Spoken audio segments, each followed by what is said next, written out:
welcome to Fashioning My Faith, a podcast for women, by women. It's season 2, and we've made it, and it looks different, and again, I'm in college, so I moved home, and so this is in the basement of my parents' house, so this is the new studio for our podcast this season, and I hope that it's a little more telling of the podcast, gives you a little fashion, a little faith, and we'll be set up here getting ready to go for season 2. So, what better way to start season 2 than with a new special guest? Tell us who you are. I'm Sheri Blackwell.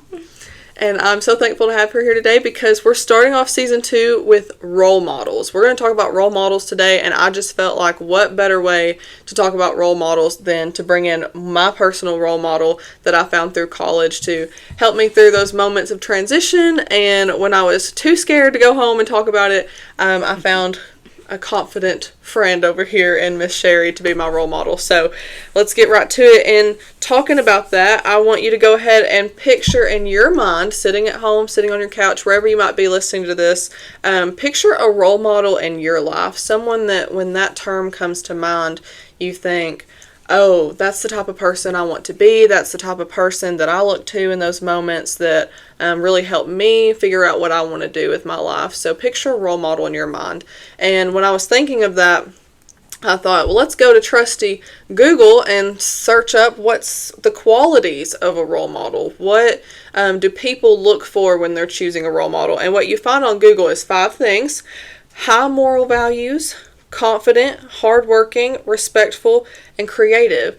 And Miss Sheri, I kind of feel like that doesn't totally match up rank-wise with society. No, I agree. I think a lot of times what we're looking for, especially in the high school, teenage years, we're looking at how successful somebody is in the business world or in the sports world, what somebody looks like. That's very important to us. How much money we make. Those are the things that I see our society looking towards more for our role models. Yes, absolutely. I know growing up, it was always so career focused. Whatever I wanted to be in life, I would find a role model who is also in that career. And I think that's something that growing up in the church, not that it was completely lacking, but I think there could have definitely been more emphasis on teaching younger children, hey, your role model should be faith-focused instead of career-focused. And so that's what kind of started up this topic. And what better way than to start it off with a question? All right. Well, first of all, we want to think about the biblical way. What's the biblical way to find a role model? And I've always been told growing up that anytime you have a question in life, always turn to the Bible for your answers. And so if there's an answer for everything in the Bible, there's got to be an answer for the biblical way to search out a role model.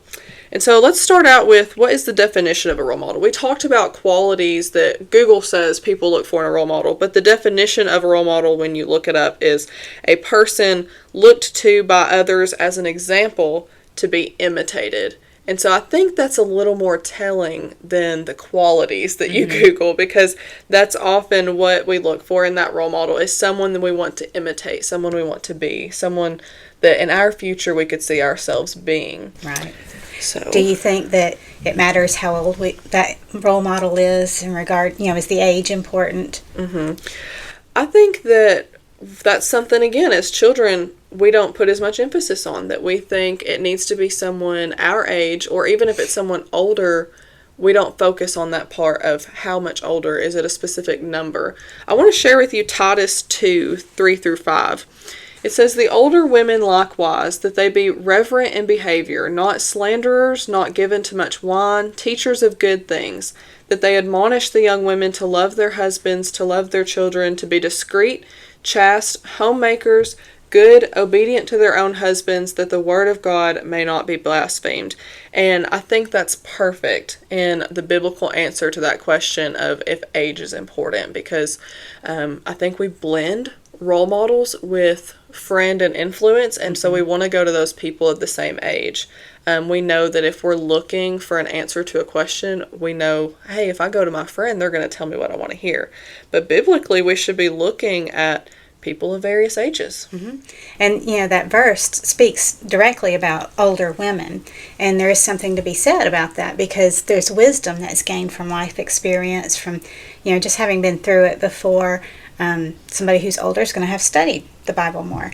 So there is value to that. But I think, too, we have to think about, even in terms of ourselves, we're older than somebody, you know.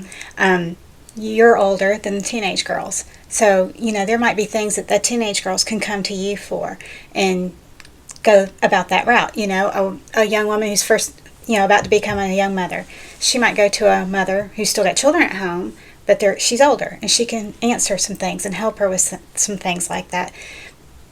When you talk about things that are very difficult in life, you might really want to go to an older, much older woman, because she's going to have experienced a lot of life, and she's going to have put into practice the things that she studied in the Bible, or maybe she didn't, and she can tell you from that experience as well.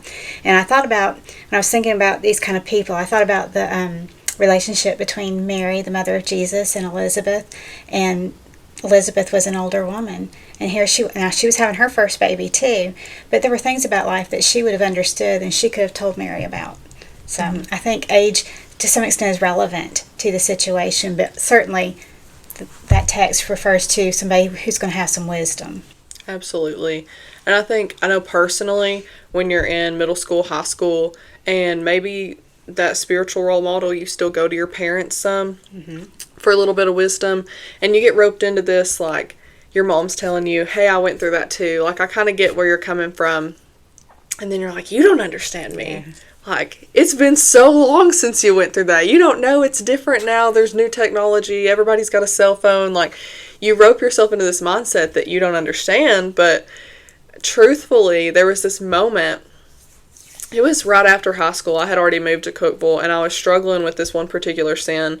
And I remember coming home and having that conversation with my mom, and she didn't quite know yet that I was struggling with that sin, but she was just sharing some life experiences on our back porch, and she started talking about, like, yeah, like, that was a real struggle in high school and in college, and, like, I went through that, and if I learned anything is that I just hope you girls, talking about me and my sister, don't have to struggle with that in the same way that I did, that if you do, you know, you can come to me. And it just kind of hit me in that moment, like, as much as I want to isolate myself and be all, you don't know me, you don't understand, she did. She did understand. And there's things when I would come talk to you in my transition to college where it was like, we lived the same life just at different times. Like, right. We had the same upbringing. We had some of the similar experiences growing up, similar sibling situations. And it was like, man, she gets me. And I think that's something that's important with the role models is you can be different ages, but they still went through some of the same things you went through. Yeah.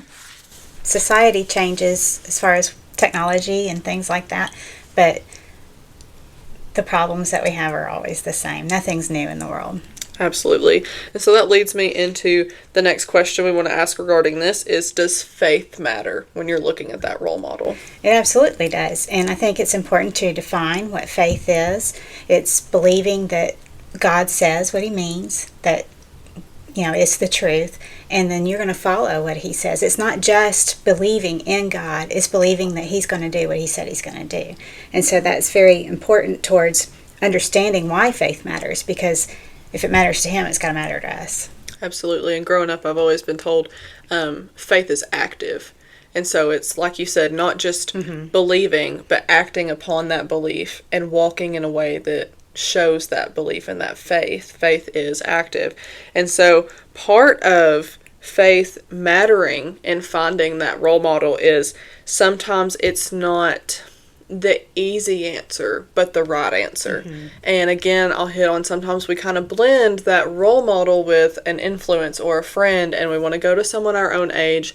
We want to go to someone who, there's times growing up, you know, hey, if I go to this person, they don't go to church, they'll tell me what I really want to hear, versus if I go to mom or dad, or if I come to Miss Sheri, you know, she might tell me something I don't want to hear, but I know deep down that's what I need to hear. That's the right thing. And so finding a role model, you need to find someone with high moral value. Yes. That's something on the Google it says, but truthfully, we need to find someone with those same morals, biblical morals, who's going to give us the right answer. Right. And that makes me think about, you know, when Lot and Abraham parted ways, and Lot went to Sodom and Gomorrah, that area, because the land was better, the riches, you know, it was more of a society, I guess, and where Abraham took the rougher part.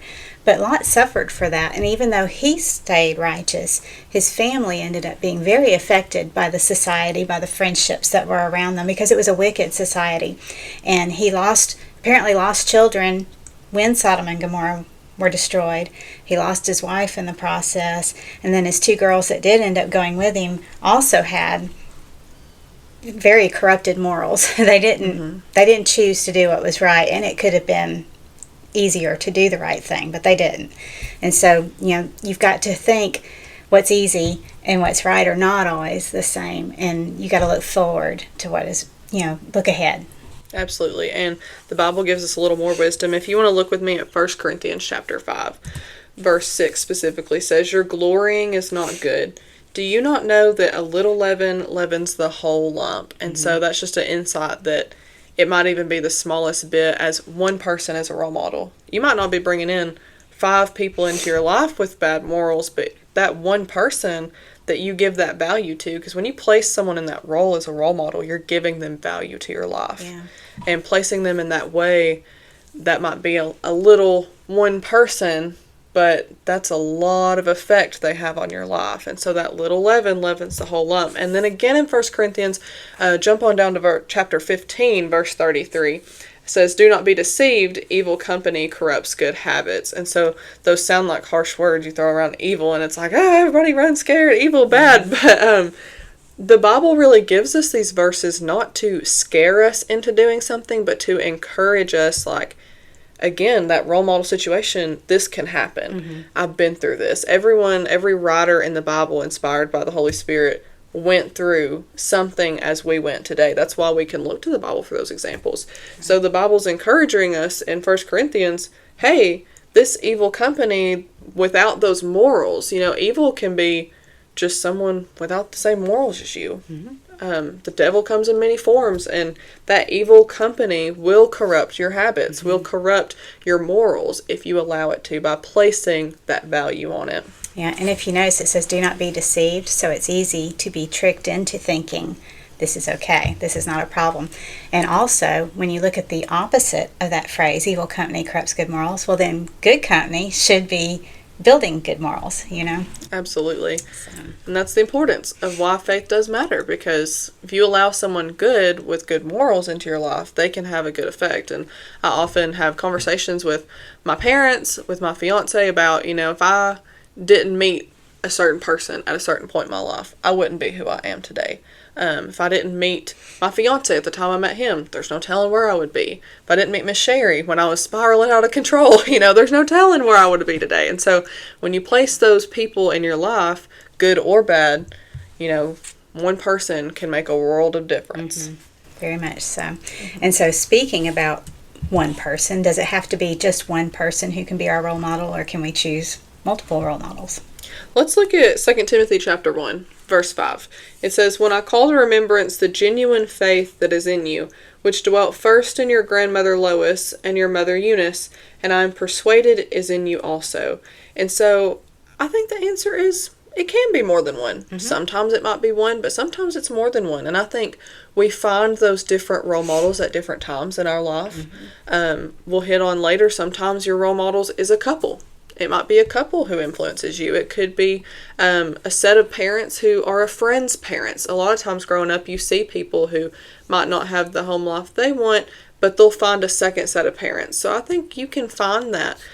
In this example, it was both a mother and a grandmother. Different ages within multiple people. I can say I look to both my mother and my grandmother as well. There's different pieces of wisdom you get from those different ages. Right. I think too, like you say, different wisdom comes at different ages, but also different situations can bring about, different role models. And the more good role models you have, the better. So. Absolutely. What about the role models? Do they have to be all women? As a girl, does it have to be just a woman, or can we have role models that are men? Absolutely. I think, if you look in the the realm and where you go to church. Your elders should be role models. Your preacher should be a role model. Your dad should be a role model. If you have brothers, perhaps they would be that role. But also, if you look to the Bible for role models, you can look at Hebrews chapter 11. You've got a whole list of role models listed there. And the majority of them are men, but there are women listed in that list as well. Sarah, Rahab, others that are listed there in a more general sense. But you see both are important and valuable. And if you think about it, men and women have different strengths and different realms in which they are good at different things, Absolutely. We were just having a conversation earlier where my mom was telling me that I have certain characteristics from my dad and certain characteristics from my mom, and that's because growing up you look at your parents in that way. Your parents are those role models, both your mom and your dad, if you have both in your life. And I completely agree. You look at the elders and the preacher in the church, but sometimes, I know growing up, a lot of times you see them, but sometimes in the back of your mind you think about there's a wife accompanying them as well. And it's important as women, because our audience is women, that we look to those leaders in the church. But I encourage you to look at their wives as well, because my dad, as a preacher, from season 1, I'm a preacher's daughter. He often would make the statement, a preacher's wife can make or break the preacher. Absolutely. And that should be a role model in your life. I think as young women, we fail to always see that we should strive for some of those same goals. When you're talking about imitating a person who's at a place where you would like to be, we should have the desire. Just like we talk about younger men should desire to be elders and deacons and preachers, younger women need to desire to be a preacher's wife, to be an elder's wife, to be a deacon's wife. Because while the men are the leaders, the responsibility also falls on the women. And it's specifically noted in the Bible that elders and deacons have to have wives, faithful wives. Yeah. And there's that role as Bible class teachers too, that you can look to them for some things, teaching you how to teach, because we always need teachers. And so there's, those women in the church as well who are not the leaders in the church building or in the church home congregation, but they're leaders in the classrooms. So. Absolutely. And so one of the last questions, as far as defining role model, aspects of role model, are there certain specific, I'll say, helpful characteristics to look for in those people that say, hey, this makes them a great role model? Yeah, definitely. I think you can look to the Bible and find both good characteristics and bad characteristics that you can learn from. You think about Esther, and she had to do something that was very hard, that would have risked her life, and yet she stepped up and she did it. You can look to her for courage, and you can see it wasn't easy. It wasn't just like, oh, she's a courageous woman and she did it. It was hard. You can look at Lot's daughters from a bad perspective, and we already addressed them a little bit, but they made choices that led to all kinds of messes, So you can learn from people's mistakes through the Bible. Ruth, she took care of her mother-in-law. She cared about her. She went with her. She was a companion. She made sure that they had something to eat. She went the extra mile in order to take care of her. And I think about Moses as well. He's a wonderful example of forgiveness. How often did his brother and sister gave him a hard time? The children of Israel gave him a hard time. And he's going to God saying, God, please don't destroy them just yet. He's ready to forgive. And that's a very meek characteristic. And it's one that we can copy. Absolutely. I know when we were having this discussion planning, one that popped into my mind, I'm glad you mentioned Moses, because we did mention both men and women.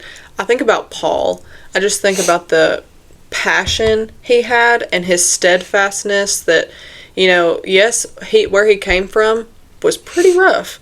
But if we can learn from anybody that it doesn't matter where you come from, it just matters what you become. Paul is that person. And I desire that hopefully as I keep growing in the church, I would love to have a passion like Paul's, to where I'm so hungry for spirituality, hungry to bring more souls to the church, and the steadfastness that he had, and just constant, every way he could, trying to reach someone. And I know in one of his letters he talked about, to the Jews I'm a Jew, to the Gentiles I'm a Gentile, to the Greeks I'm a Greek. Like, he's one that, in my studies with my fiance, we had this discussion about, you don't change church to reach somebody, but you can get to their perspective so you can reach them on their level, because the Bible isn't what needs to change, but there's ways that we can try to relate to somebody. And so those are qualities I think he brings to the table. We hit on earlier, we'll hit on again. Sometimes it's a couple. I think we can look at Priscilla and Aquila. One, that they had a godly marriage, that they were going and teaching together, but also their goals in teaching people. They wanted to make sure that people understood the whole truth and not just pieces of the truth. And so I think, there's a variety of characteristics, in variety, shapes, ages, forms, male, female, like any way you look, you can find a role model. And so on that note, our ultimate role model, we can pick and find here in person today in the Bible, in the dead examples, but number one above all else as we go through our life, I encourage you, our number one role model, ultimate role model, should be Jesus.